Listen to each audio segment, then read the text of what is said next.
신약성경 185쪽입니다. 신약성경 185쪽 요한복음 21장 15절부터 18절 말씀입니다. 그들이 조밥 먹은 후에 예수께서 시몬 베드로에게 이르시되 요한의 아들 시몬아, 내가 이 사람들보다 나를 더 사랑하느냐 하시니 이르되 주님 그러하나이다. 내가 주님을 사랑하는 줄 주님께서 아시나이다. 이르시되 내 어린 양을 먹이라 하시고 또 두 번째 이르시되 요한의 아들 시몬아, 내가 나를 사랑하느냐 하시니 이르되 주님 그러하나이다.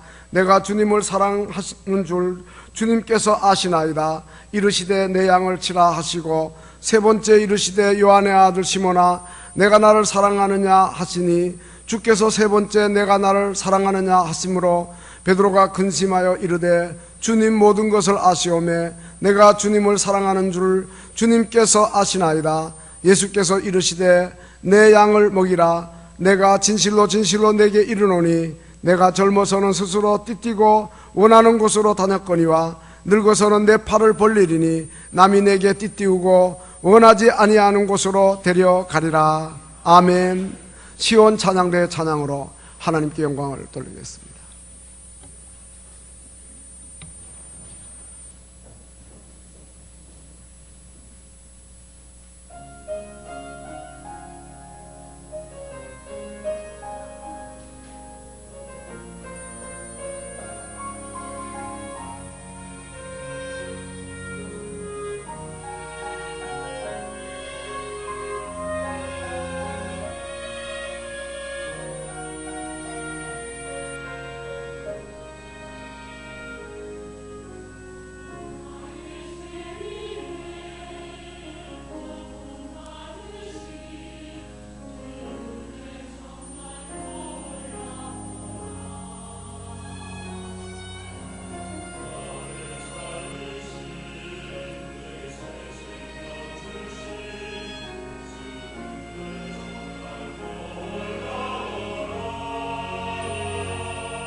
아멘.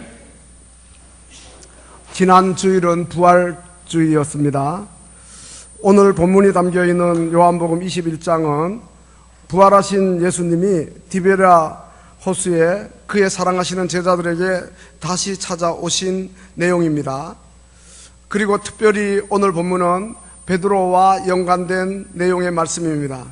신학자들은 요한복음 21장을 수제자 베드로를 위한 요한복음의 부록이라 그렇게 이야기합니다. 왜냐하면 다른 복음서는 모두 다 마태, 마가, 누가 복음이 예수님의 부활로 끝이 납니다. 그런데 요한복음만은 베드로의 이야기가 덧붙여집니다.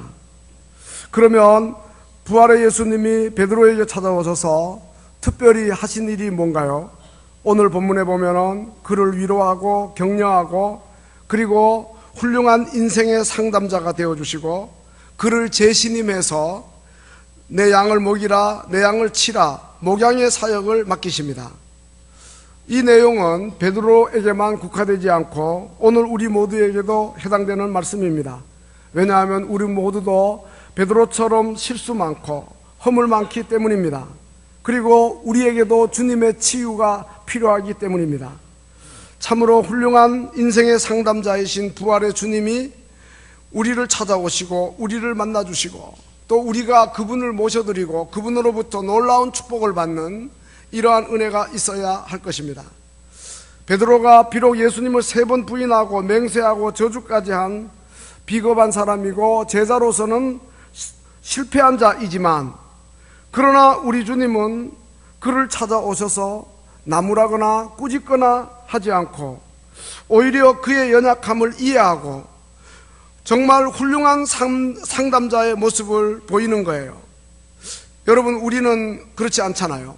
그냥 과거를 물어가지고 자잘못을 따지고 반성문 써라, 심할서를 써라 그러죠. 자녀들에게도 보면 그때 일만 얘기하는 게 아니고 과거의 일까지 들춰서 이거 한 번, 2번 아니다, 이거 지금 몇 번째냐 이렇게 이제 하지 않습니까? 그런데 본문에 담겨있는 요한복음 21장 전체를 보아도 부활하신 예수님이 베드로를 꾸짖지 않아요. 오히려 그를 이해하려 하고 혹시라도 그의 마음에 상처가 될까봐 조심스럽게 접근하시는 우리 주님의 깊은 배려를 보게 되는 것입니다.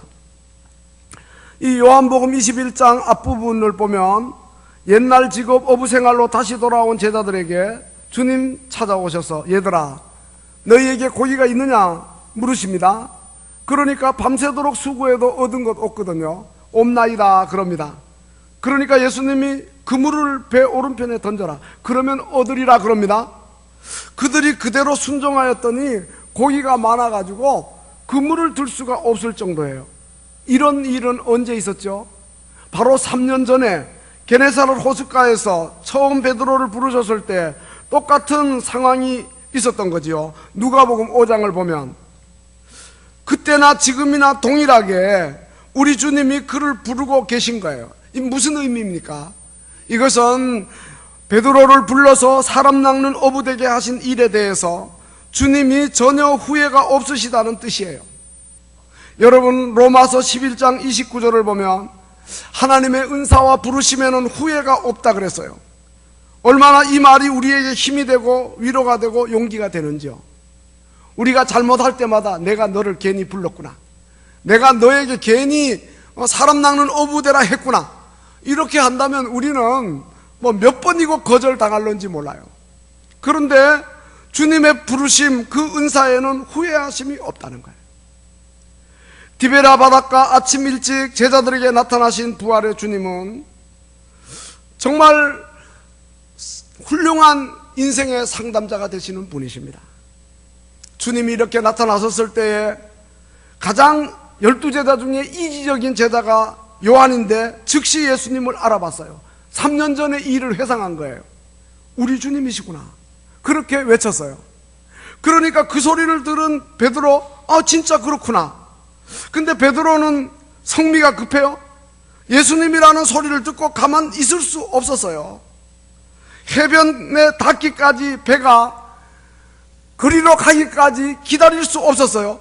그래서 겉옷을 얼른 두르고 그리고 뛰어내립니다. 그리고 100여 미터 되는 50간쯤 되는 거리를 물살을 헤치면서 주님께로 달려갑니다. 그런데 정작 주님 앞에 섰을 때는 그는 지난번 가야바의 궁정에서 3번이나 예수님을 부인했던 일이 생각이 나서 양심의 가책이 되니까 주님 배울 면목이 없어서 고개를 떨굴 수밖에 없었어요. 예수님하고 자기하고 눈이 마주쳤던 그때 일이 생각이 난 거죠. 그 가야바 궁정 안에서 신문 받으시던 예수님의 그 눈빛이 뜰에 있던 베드로의 눈과 마주쳤는데, 누가복음 22장 60절을 보면은요, 베드로가 야, 이 사람아, 나는 저 사람 몰라. 저 사람하고 나하고 상관없어. 이렇게 3번이나 부인하고 저주하고 맹세하는데 바로 그때에 닭이 울고 그리고 주님의 눈길과 마주치는 거예요. 오늘 닭 울기 전에 너가 3번 나를 부인하리라 하시던 주님의 말씀이 생각나서 그때 그는 밖으로 뛰어나와 심히 통곡을 합니다. 그렇게 했던 일이 생각이 나니까 베드로가 머뭇거릴 수밖에 없은 거예요. 근데 우리 주님은 벌써 그 분위기를 파악하시고 이 베드로의 어색함을 풀어주려고 지금 잡은 생선 좀 가져와라. 주님이 그렇게 말씀하시는 거예요. 생선이 없어서가 아니에요. 지금 숯불 위에 생선 놓여 있고 떡도 놓여 있어요. 그리고 일을 시킬 사람이 베드로 외에 없어서가 아니에요. 얼마든지 다른 제자들도 있어요. 그런데 베드로에게 일을 시키는 것은 그의 긴장을 풀어주려고 얼어붙은 마음을 어루만지는 거예요. 베드로의 마음을 짓누르고 있는 고통을 제거해 주시려고 하시는 주님의 특별한 배려인 거예요. 얼마나 예수님께서 지혜롭게 이 베드로를 다루시는지요. 이것은 이미 예수님이 베드로를 용서하셨다는 뜻이에요. 과거의 일을 문제 삼지 않겠다는 뜻이에요. 베드로를 용납하고 있다는 뜻이에요. 베드로에 대해서 서운한 마음을 품지 않고 계신다는 뜻이에요. 하기야 만일 예수님이 과거에 베드로의 잘못에 대한 서운한 마음이 계셨으면 부활하셔가지고 디베라 바닷가로 사람들을 모으지도 않았을 것이고 찾아오지도 않으셨겠죠. 그리고 예수님은요 벌써 갈릴리 바다에 먼저 와 기다린 거예요. 마가복음 16장 7절을 보면은요 예수님 무덤을 찾았던 막달라 마리아를 비롯한 여인들에게 뭐라고 이야기하냐면 가서 제자들과 베드로에게 이르라 그럽니다. 제자들과 베드로의 이름을 특별히 거명합니다. 그러면서 내가 너희보다 먼저 갈릴리로 가서 있을 터니까 거기서 너희들 나와 만나자. 주님이 그렇게 말씀하신 거예요. 분명히 베드로에게 가서 그 여인들이 천사의 말을 그대로 전했겠죠. 예수님이 이렇게 말씀하셨다고. 베드로의 그 소리를 들을 때의 마음이 어떠했을까요? 나는 주님을 배반했는데 주님은 아직도 나를 기억하고 계시는구나. 베드로는 너무도 송구스럽고 그리고 또 한편 감격했을 거예요. 그리고 부활의 주님이 제자들을 왜 갈릴리로 모이라고 했을까요? 그 나라의 중심은 수도 예루살렘인데 거기 성전도 있는데 성전으로 그들을 부르지 않고 그것은 그 예루살렘과 거리가 먼 북쪽 갈릴리로 그 제자들을 모으신 것은 그들이 처음 예수님의 제자로 부름받은 장소가 거기였기 때문이에요. 그러니까 첫사랑을 회복시키고자 하심이죠. 요한계시록 2장에도 보면 주님이 에베소 교회 사자에게 편지할 때 처음 사랑 회복하라. 첫사랑 어디서 잃어버렸는지 생각하고 회개하여 처음 행위를 가지라. 주님이 그렇게 말씀하시는 것을 우리가 보게 되는 거죠. 마찬가지로 이제 우리 주님께서 그의 제자들을 첫사랑의 기억이 서린 곳으로 부르시는 거예요. 어제 임직식 있었습니다. 은퇴식도 있고요. 5분이 은퇴하고 18분이 임직을 하셨는데 주님으로부터 이 처음 중직을 받은 감사와 감격 절대로 잊어버리지 마시기 바라고요. 그리고 날마다 그 첫사랑 회복하고 이 중직 받았을 때의 뜨거운 마음, 헌신에 대한 결단을 계속 간직하실 수 있기를 바랍니다. 그리고 이미 중직을 받으셨던 분들도 늘 우리가 처음 소명 받았을 때를 생각해야 돼요.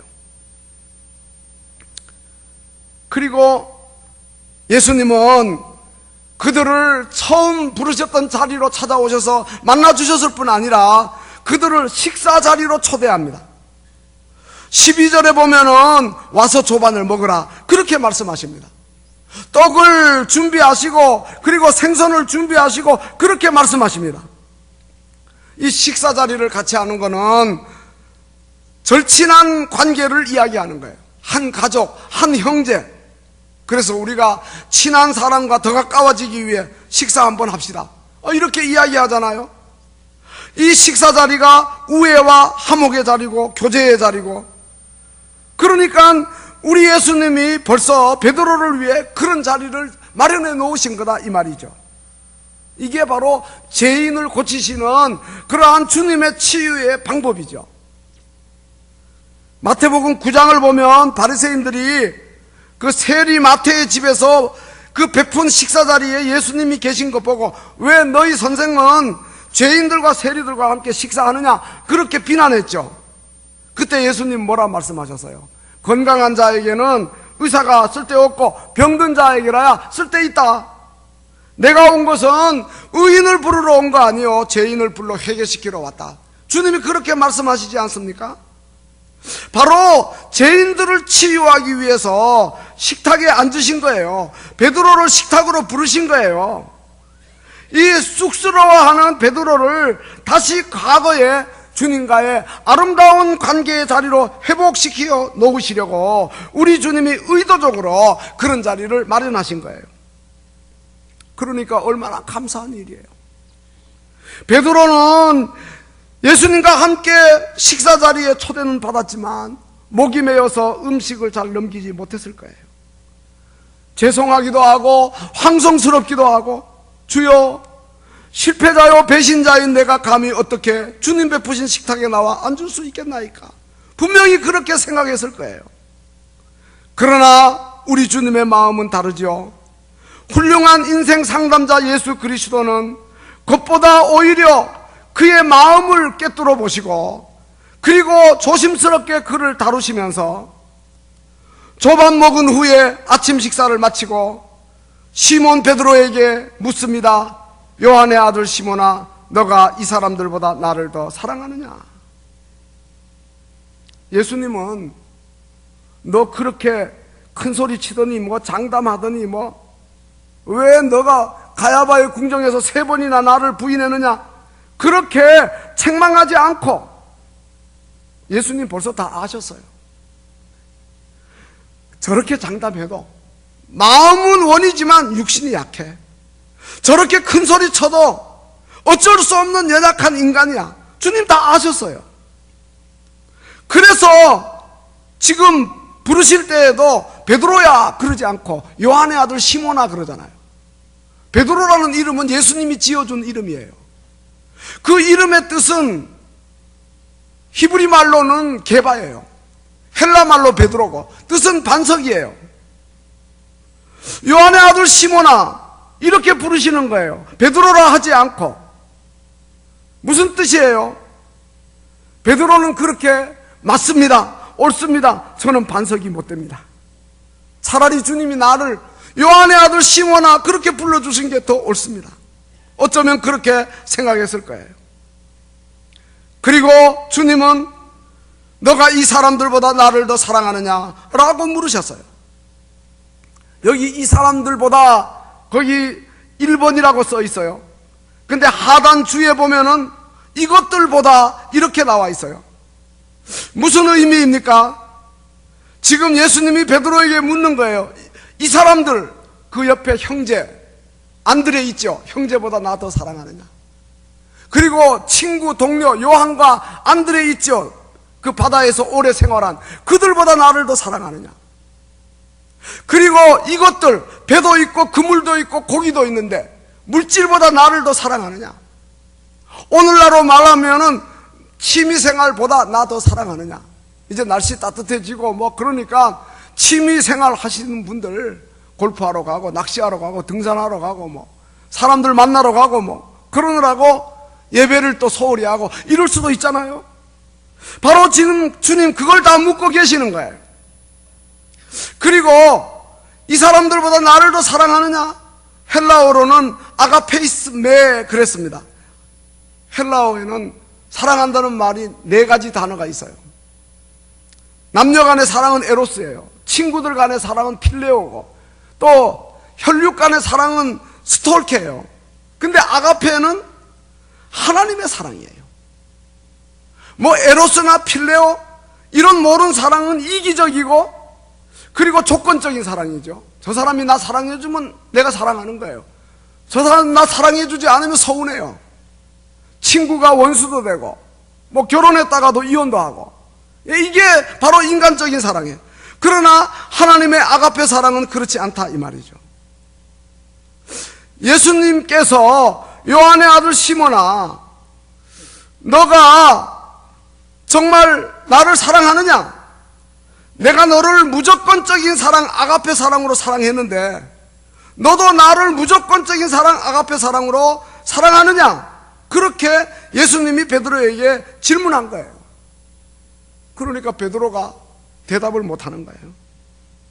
예수님은 십자가에서 죽기까지 무조건적으로 자기를 사랑했는데 자기는 주님에 대한 그 사랑이 죽음의 위협 앞에서 너무도 허망하게 무너졌기 때문이에요. 그래서 주님 그렇습니다. 그래도 내가 주님을 사랑하는 줄 주님께서 아십니다. 근데 우리말 성경은 보면은 그 긍정하는 느낌이 있지만, 그러나 헬라어 성경을 보면은 그 사랑한다는 말이 필로세예요. 주님을 아가페 사랑으로 물었는데 자기는 아가페 사랑으로 대답할 수가 없었어요. 그래서 필레오의 사랑으로 대답하고 있는 거예요.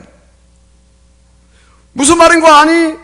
주님은 나를 그 무조건적인 그러한 아가페 사랑으로 사랑해 주었는데 나는 조건적이고 이기적인 사랑밖에 못했습니다 하는 그런 뜻이에요. 주님, 저는 주님께서 저를 무조건적으로 사랑하신 것처럼 저는 주님을 사랑하지 못하고 그저 인간적인 이기적인 그러한 조건적인 사랑밖에 못하는 거 주님 아시지 않습니까? 하는 그러한 대답인 겁니다. 그리고 이 베드로는 이렇게 대답하면서 너무도 마음이 떨렸을 겁니다. 한편으로는 또 그런 생각도 했을 겁니다. 나의 이 대답을 듣고 주님이 실망하지 않으실까? 너는 아직 그 정도밖에 못 되느냐? 왜 그리도 못 나느냐? 꾸중하실 것만 같은 그러한 마음이었을 겁니다. 그런데 베드로의 그 떨리는 눈동자를 보시고 주님의 부드러운 눈길은 뜻밖에도 내 어린 양을 먹이라, 내 양을 치라, 그렇게 말씀하고 계신 거예요. 어쩌면은 베드로는 이 주님의 말씀을 듣고 주님은 여전히 나의 사랑의 부족함을 아시면서도 나에게 주님의 양을 먹이라, 맡기라, 주의 일을 맡겨주시는구나, 몸둘 바를 몰라서 뜨거운 눈물이 왈칵 쏟아졌을 거예요. 그 따뜻한 주님의 말씀 한마디에 얼어붙었던 베드로의 마음이 녹아진 거죠. 결국 주님께서는 이 베드로를 갈릴리 호숫가로 다시 불러가지고 십자가에서 완성하신 당신의 사랑을 나타내시고, 그리고 주님의 몸된 교회를 섬기라고 사랑으로 그를 품고 그리고 그를 격려해주고 계신 것입니다. 사랑하는 성도 여러분, 주님은 얼마나 훌륭한 인생의 상담자이십니까? 예수님은 이미 베드로를 용서해 주셨지만 베드로가 자기 자신을 용서하지 못하고 있음을 아시고, 베드로가 어쩌면 나는 이렇게 못났나, 어쩌면 나는 그렇게도 비겁했나, 내가 어떻게 그렇게 어리석었나, 왜 그렇게 내가 바보스러웠나, 사나이 대장부 되어서 그렇게도 내가 옹졸했던가? 생명이 뭐라고 그렇게 아까워서 스승이시고 구주이신 예수님을 내가 부인했단 말인가? 그러면서 자기를 용납하지 못하고 있는 이 베드로를 주님이 찾아오셔서 베드로로 하여금 주님을 향한 사랑을 고백하게 하시고, 그 사랑의 고백은 전에처럼 장담하고 자기를 과신하고 그런 사랑의 고백이 아니에요. 예, 자기 연약한 모습 그대로를 주님 앞에 내어놓으면서, 주님, 나는 아가페 사랑 못하는 연약한 자입니다. 필레오의 사랑밖에 할 수 없는 그러한 연약한 자입니다. 그렇게 고백을 해도 주님은 그를 용납해주고 계신 거예요. 과거를 묻지 않고 현재를 받아주시는 거예요. 겉을 보지 않고 마음을 보시는 거예요. 그리고 미래를 이제 위에서 준비하도록 그에게 유도하시는 거예요. 모든 죄책감을 벗겨주시고 자기 잘못을 인정하게 하시고 현재 갖고 있는 예수님을 향한 깊은 애정을 나타내도록 주님께서 유도를 이렇게 하고 계시니 얼마나 주님의 사랑이 큽니까? 비록 실패한 베드로였지만 그러나 그에게 여전히 주님 사랑하는 마음이 있는 줄 아시고, 그리고 베드로로 하여금 그를 이제 주님 사랑을 고백해 해서 그의 아픈 상처를 치유하고 계신 것입니다. 예수님은 베드로에게 다른 것을 요구하지 않고 진실한 사랑을 요구하셨던 것입니다. 바로 주님은 인격적인 그 사랑을 요구하셨던 것입니다. 3번이나 똑같은 질문을 하시면서 너가 이 사람들보다 나를 더 사랑하느냐? 이것들보다 나를 더 사랑하느냐? 그렇게 주님이 물으셨던 것입니다. 그런데 베드로는 주께서 아시나이다, 이렇게 3번 다 대답을 하고 있어요. 이 주께서 아시나이다, 이 말도 겸손한 말이에요. 우쭐대고 자신감에 넘치는 그런 말이 아니잖아요. 전에는 주여, 내가 죽는 자리도 가겠습니다. 내가 목숨 아까워하지 않겠습니다. 다른 사람 다 그래도 나는 절대로 주님을 버리지 않겠습니다. 그렇게 장담하고 호언했지만, 그러나 결국은 그가 주님을 3번 부인하고 말았잖아요. 그러니까 이제는 겸손하게 주님 아십니다. 나의 연약함을 주님 아시잖아요. 이 베드로가 실패를 통해 가지고 성화의 자리에 이른 거죠. 우리 모두가 스스로 섰다고 하는 자 오히려 넘어질까 조심하라고 말씀하고 있지 않습니까? 주님의 말씀을 명심해야 할 것입니다. 이렇게 겸손하게 진실하게 자기 있는 모습 그대로를 가지고 주님의 사랑을 고백할 때에 내 양을 먹이라, 내 양을 치라. 그 치라는 말은 돌보라는 뜻이죠. 우리는 다 주님의 기르시는 양들이고, 교회는 하나의 목장이고, 예수님이 목자장이고, 그리고 교회의 일꾼들은 주님을 대신하는 작은 목자들이죠. 목사, 교사, 구역장, 다 하나님의 말씀에 꼴을 나누어 먹이고, 그리고 신앙적으로, 도덕적으로, 윤리적으로 그 잘못된 길로 나가지 않도록 성도들을 보호하고 돌보는 그러한 일을 하는데, 바로 그 사명을 베드로에게 주신 것이죠. 놀라운 주님의 은혜와 주님의 사랑이 아닐 수가 없어요. 거기에서만 끝난 게 아니에요. 오늘 18절 말씀 보면 내가 진실로 진실로 내게 이르노니 젊어서는 내가 스스로 띠뛰고 원하는 곳으로 다녔지만 그러나 늙어서는 내 팔을 벌리리니 남이 내게 띠띠우고 원치 아니하는 곳으로 데려가리라. 이 말씀을 하신 것은 베드로가 어떠한 죽음으로 하나님께 영광을 돌릴 것을 가리킴이라고 했어요. 바로 순교에 대한 예언을 하고 있는 거죠. 젊어서는 스스로 원하는 곳으로 다녔다. 그러나 나중에는 원치 아니하는 곳으로 나가겠다. 그렇습니다. 우리가 원해서 가기도 하지만 때로는 원치 않아도 가게 되는 경우가 있는 거죠. 여러분, 우리가 모두 다 자기 원하는 대로만 삽니까? 자기 뜻대로만 사는 거 아니잖아요. 뜻밖의 재난도 오고 가난도 오고 질병도 오고 실패도 경험하잖아요. 우리가 다 내 인생을 내 뜻대로 경영할 수 없는 거죠. 임직자들이 지난 목요일 날 산상기도회를 청계산기도원에서 가졌는데 간증을 다 돌아가면서 하게 했어요. 어떻게 예수 믿었고 어떻게 영동제일교회 나오게 되었고 그리고 또 임직을 받으면서 어떤 결단과 각오가 있느냐라고 물었어요. 한 말씀씩 하시라고. 근데 모두가 다 고난을 통하여 연단을 받고 성숙한 믿음의 자리에 이르렀다는 그러한 간증하는 걸 들었어요. 어떨 때는 정말 집안이 지옥과 같기도 했다 그래요. 근데 이제는 천국같이 바뀌어졌다. 이러한 그 간증들을 들으면서 얼마나 은혜가 되는지, 정말 우리가 자기 원하는 대로 자기 뜻대로만 살 수 없다는 것을 절실히 느꼈죠. 여기 젊어서는 또 늙어서는 이 말은 연령적인 의미도 있지만 믿음의 성숙에 대한 의미도 되는 거예요. 우리의 믿음이 어릴 때는 내 뜻대로 모든 것을 내가 다 주장해서 내 삶의 주관자가 나라고 생각해요. 그러나 우리의 믿음이 성숙해지면 어떠합니까? 내 뜻대로 되는 거 하나도 없구나. 내 마음대로 되는 거 하나도 없구나. 다 하나님께서 모든 일을 하시는구나.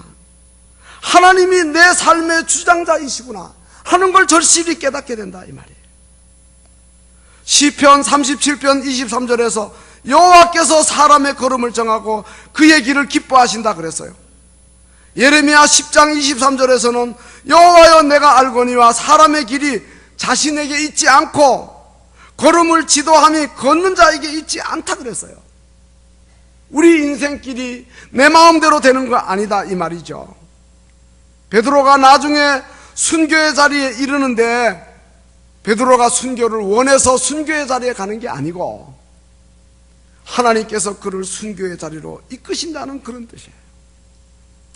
젊어서는 내가 스스로 띠띠고 원하는 곳으로 다녔지만 늙어서는 내 팔을 벌리니 남이 내게 띠띠우고 원치 아니하는 곳으로 데려가리라. 여러분, 우리가 젊었을 때에는, 힘이 있을 때에는 우리 마음대로 뭐 하죠. 그러나 나이 들어 보세요. 우리 요양병원 같은 데 가보세요. 뭐 휠체어에 사람들이 밀어줘야 가는 거지. 스스로 못 하잖아요. 또 누가 뭐 요양원에 가고 싶어 하는 사람 누가 있겠어요? 그렇지만 마지막에는 우리 마음대로 우리 뜻대로 모든 게 되는 게 아니다는 거죠. 모든 것이 다 하나님의 손에 있다는 거죠. 그것을 우리에게 보여주는 거죠. 정말 우리는 이제 우리 스스로 모든 것을 할 수 있다, 내 마음대로 모든 것이 된다 이렇게 생각하지 말고 모든 것을 주님의 손에 다 맡기고 어떠한 죽음으로 하나님께 영광을 돌릴 것을 가리킨다. 순교의 자리에 이르도록 섭리하시고 주관하시는 분도 하나님이시다. 사도행전 17장 24절에서 바울은 아덴 사람들에게 설교할 때 우주와 그 가운데 있는 만물을 지으신 하나님이 천지의 주제가 되신다. 그분이 만민에게 생명을 주고 호흡을 주고 만물을 친히 주시는 분이다. 그러므로 우리가 그를 힘입어 살고 기동하고 존재한다. 이렇게 말씀하고 있는 것입니다.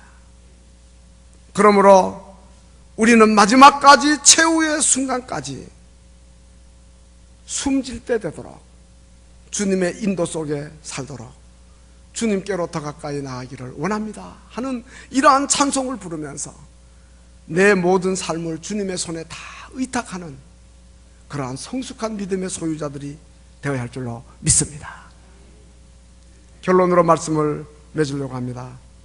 오늘 아침 이 예배에 참여하신 모든 분들, 부활하신 주님, 인생의 훌륭한 상담자 되신 주님이 찾아오셔서 여러분 만나주시고, 그리고 비록 우리가 지난날 잘못이 있고 실수가 있고 허물이 많지만 우리의 마음을 깊이 아시는 그 부활의 주님이 훌륭한 인생 상담자로 우리를 찾아오셔서 우리를 꾸짖기보다 이해해 주시고, 그리고 우리를 불러서 초대해 주시고, 우리의 겉으로 드러난 것보다 마음에게 초점을 맞춰서 과거보다도 현재를 그리고 미래를 준비시켜서 우리를 이끌어 주시는 주님의 놀라운 사랑과 배려가 우리 가운데 넘치시기를 주님의 이름으로 축원합니다.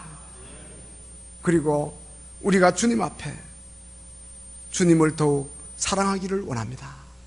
내 모든 형편 잘 아시는 주님, 내 마음까지 깊이 꿰뚫어 보시는 주님, 주님 나를 아시죠?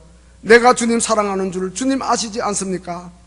이전보다 더욱 주님을 사랑하기를 원합니다 하고 고백하면서 나아가는 우리 모두가 다 되시기를 주님의 이름으로 축원합니다. 기도하시겠습니다.